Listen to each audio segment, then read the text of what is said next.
Bonjour mes chères vierges, je vous remercie de me retrouver pour cette guidance de février pour sonder les énergies des prochaines semaines. Mais rappelez-vous que si vous avez une question personnelle à propos de ce qui s'annonce au cours des prochains mois, il y a le concours mensuel qui permet à 2 d'entre vous de remporter un tirage personnalisé. Et pour participer au concours, il vous suffit d'abord, et c'est important, de vous abonner à ma chaîne et de liker cette vidéo d'une part. Et soit vous pouvez commenter cet horoscope en m'expliquant comment il résonne ce mois-ci en vous, et un de ces tirages-là sera sélectionné et remportera un tirage personnalisé. Ou alors, vous êtes moins nombreux et nombreuses à le faire dans ce sens. Vous pouvez donc sinon, toujours en commentaire de cette vidéo, indiquer le réseau social sur lequel vous me suivez, que ce soit Facebook ou Insta, et le pseudo si vous en avez un.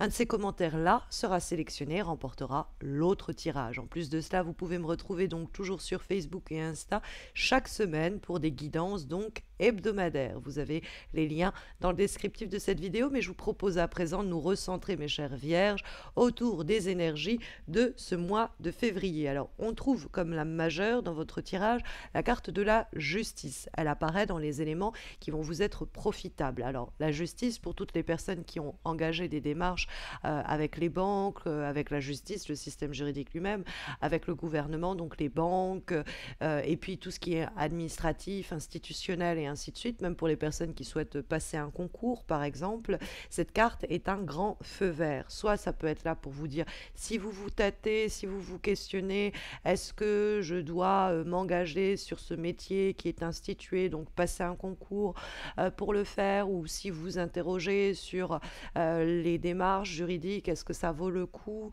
ou est-ce que je dois signer ce document. La justice, en étant dans les éléments positifs, le favorise évidemment pour ce mois de février.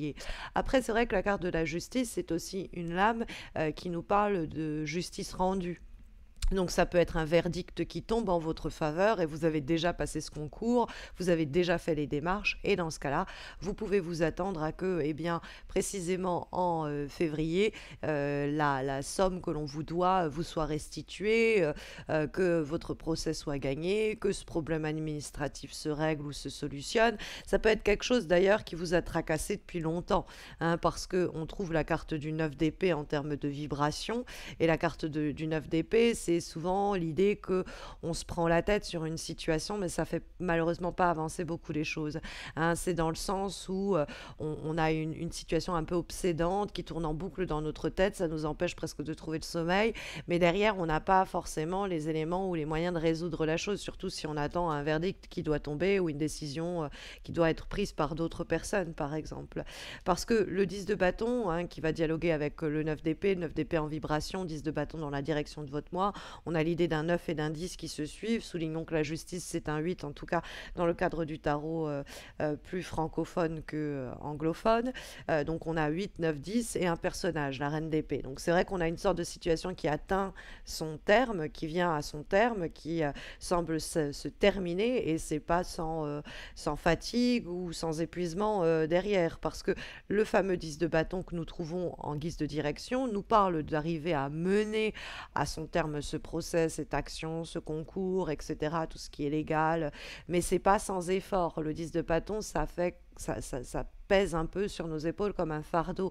D'ailleurs, des fois, il faut demander de l'aide et ne pas hésiter à déléguer. Vous avez cette reine d'épée dans les obstacles qui pourrait être quelqu'un qui ne fout pas grand-chose et qui pourrait pourtant vous prêter la main. Parce que comme elle est dans les obstacles, ça peut être un signe d'air, Gémeaux, Balance ou Verseau, qui pose problème. Une femme, bon, éventuellement, parce que c'est une reine, mais ça peut être un homme, c'est quelqu'un qui n'a pas forcément autorité sur le sujet, mais qui est soit de mauvais conseils, soit de mauvaise volonté, et donc il faudrait peut-être rappeler cette personne à l'ordre en lui disant, bon, ça te concerne autant que moi, il faut que tu t'y investisses également. Après, ça peut être quelqu'un qui vous reproche justement cela, et donc il faut porter aussi vous-même le projet, bon, éventuellement. Mais c'est vrai que cette reine d'épée peut désigner quelqu'un avec qui vous êtes éventuellement en conflit ou qui abuse, et donc il faut soit lui demander de l'aide, elle est là pour ça, soit il faut la rappeler à l'ordre et lui dire, bon, je peux pas tout faire tout seul ou toute seule, c'est pas possible comme ça, quoi. C'est pas impossible que le 10 de bâton vraiment vous appelle à déléguer un maximum de tâches ou on va dire de responsabilités qui vous incombent et que vous pouvez partager, hein. Essayer de partager votre fardeau, c'est possible. Après, c'est vrai que comme le 8 la justice, pardon, dialogue avec la reine d'épée, on a beaucoup d'épées dans votre tirage, hein. On a la justice qui en a une en main, on a le 9 et puis on a la reine. Les épées sont des cartes en rapport avec la communication et l'intellect. Donc bon, c'est l'idée peut-être de essayer de rétablir l'équilibre dans le cadre d'une discussion, d'un dialogue ou d'une communication avec éventuellement un signe d'air. Au sujet de qui vous vous inquiétez, ça peut être votre partenaire, vous avez le sentiment que cette personne est de plus en plus acerbe ou de plus en plus piquante ou de plus en plus blasée, vous sentez que ça va pas, ça vous inquiète et vous essayez de faire tous vos efforts, hein, d'y mettre du vôtre pour rétablir la situation, pour la rééquilibrer. Ça peut être aussi quelqu'un qui abuse, qui est dur, trop dur avec vous et que vous devez aussi rappeler à l'ordre parce que la justice c'est une question aussi d'équilibre, retrouver un équilibre, que les choses soient un peu plus pesées dans cette situation, dans cette relation, dans ce projet, qu'on ne se sente pas lésé et que ce ne soit pas quelque chose qui tourne en boucle dans notre tête et qui nous préoccupe, hein. Parce que le 9 d'épée, cette source de préoccupation, ça peut être malheureusement cette reine d'épée. Après, vous avez les atouts en main pour demander à ce que justice soit faite, d'où l'idée de rétribution, ça peut même être sur le plan humain, c'est-à-dire que cette personne, elle vous a mal conseillé, elle vous aide à régler le problème, hein, dans l'idée qu'elle fait amende honorable. Ou alors, elle s'est mal comportée, elle reconnaît ses fautes. Bon, pendant un temps, c'est peut-être un peu pénible avant que vous la mettiez en rapport avec ce qu'elle vous a fait peser sur le dos et que vous la rappeliez à l'ordre en lui disant je ne peux pas porter tout ça, tout n'est pas de ma faute ou je ne peux pas tout gérer, des choses comme ça. La reine d'épée, ça peut être vous éventuellement, même si c'est loin d'être votre signe, ça peut être la reine d'épée qui réfléchit et cogite beaucoup trop à une situation. Normalement, c'est quelqu'un qui fait preuve d'intelligence émotionnelle et qui comprend les motivations psychologiques de chacun. Et là, on pourrait s'être vraiment complètement planté sur les intentions d'une personne, sur ses pensées. On pourrait vraiment avoir pas du tout analysé bien les choses ou alors pas du tout analyser les choses. C'est aussi possible que les pensées négatives qui nous traversent et nous tourmentent, exprimées par le 9 d'épée, ce soit au fond un mauvais jugement de la situation. Et dans ce cas-là, bon, il y a l'idée qu'il y a une possibilité de découvrir la vérité parce que la justice, c'est aussi une recherche de vérité pour vous sortir des et si et peut-être qui vous rongent ou qui vous bouffent un peu parce que le 9 d'épée, vous êtes en partie responsable, hein, des pensées négatives qui vous traversent.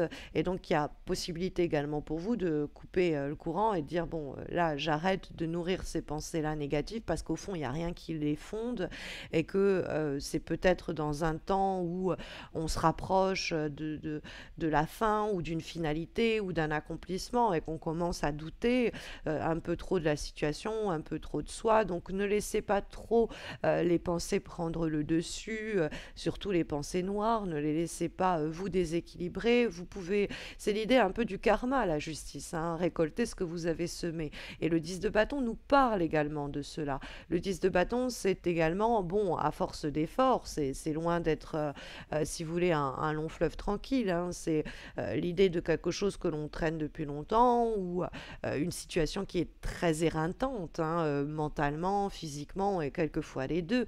Mais avec le 10 de bâton, il y a quand même un succès, il y a quand même un accomplissement. C'est-à-dire que c'est lourd, c'est un fardeau, mais on arrive à le mener à terme. Après, sur un plan un peu plus humain, c'est vrai que c'est l'idée de se décharger de son fardeau, donc de demander de l'aide, de délester, mais aussi de crever l'abcès, de dire voilà, ça je ne peux plus, ça je n'endure plus, au lieu d'être là en train de se morfondre parce que peut-être on a du mal à prendre la parole. Il y a une possibilité par des éléments très concrets et très pragmatiques, en plus avec la justice, en se montrant vraiment très rationnel, de dire bon, ça c'est toi, ça c'est moi, ça c'est vous, ça c'est nous, mais je ne peux pas tout gérer d'un coup. Et puis il y a peut-être aussi l'idée de la possibilité face à des pics que vous auriez pu recevoir, qui vous ont fait un peu broyer du noir, arriver à rétablir la donne, à retrouver une harmonie, à retrouver une équité au sein d'une relation pour éventuellement une harmonie aussi à deux, hein, c'est éventuellement possible. Je vous parle de ça parce que comme avant-dernière énergie pour ce mois de février, nous avons une lame qui est issue d'un oracle, celui graine de lumière, et nous avons la carte du partage avec ses deux mains tendues et la lumière qu'ils se partagent l'un l'autre. Donc ça me ramène à l'idée du 10 de bâton qu'on peut vous aider à porter à bout de bras votre situation. Bon, il faut demander de l'aide, il faut dire que vous ne pouvez pas tout porter, ou il faut dire que vous avez déjà trop porté, ou trop enduré et trop supporté. Hein, l'idée de la justice, il faut que la personne se comporte de façon un peu plus équitable et équilibrée pour faciliter un partage. Parce que il y a bien des choses que l'on peut partager, hein. Ça peut être un savoir, une envie, un projet, des sentiments, mais il y a l'idée de donner avec sincérité et non parce qu'on est obligé de le faire, hein, 10 de bâton comme un fardeau, ou pour avoir une bonne conscience, le 9 d'épée. Partager, nous dit cette carte, c'est apprendre à rester fidèle à vous-même et à vous enrichir de l'échange et du regard de l'autre. Donc partager vous aidera à multiplier, à développer vos idées et puis à faciliter peut-être la résolution, hein, de certaines de vos solutions, de votre situation problématique, etc. Comme dernier conseil et recommandation, nous avons une lame qui va être une lame de protection et qui va nous renseigner sur les éléments qui sont protégés au cours de ce mois de février, puisque nous avons une carte issue de l'oracle de l'ange gardien et nous avons ici la carte Paalia qui se prononce Pela, et cette carte qui va nous parler des signes du cancer. Donc ça peut impliquer quelqu'un du signe du cancer éventuellement, hein, la problématique que nous observons dans cette guidance, et elle va être là pour nous dire bon bah voilà ce qui est favorisé dans les semaines à venir, voilà ce qui est protégé dans les semaines à venir. Et il y a l'idée de se libérer, libérer son âme, arriver à transcender quelque chose. Ça peut notamment passer par la sexualité, c'est-à-dire retrouver une sorte de pureté dans l'intimité, dans la fusion des corps, hein, retrouver peut-être aussi un équilibre de cette façon-là, parce que c'est l'énergie de vie qui peut être associée à la libido, hein. C'est aussi une carte de loyauté et de fidélité. Donc peut-être que vous endurez beaucoup pour cela, parce que vous êtes loyal, parce que vous êtes fidèle, mais les sacrifices que vous faites doivent être équilibrés, harmonieux, ce que cette carte va aussi favoriser, hein, l'idée de l'amour de soi, hein, qui est aussi encouragé. Donc tout cela sont des éléments, des thématiques qui sont favorisées pour les prochaines semaines afin de vous guider au mieux en vous disant sur ces thématiques-là, il y a du bon à prendre.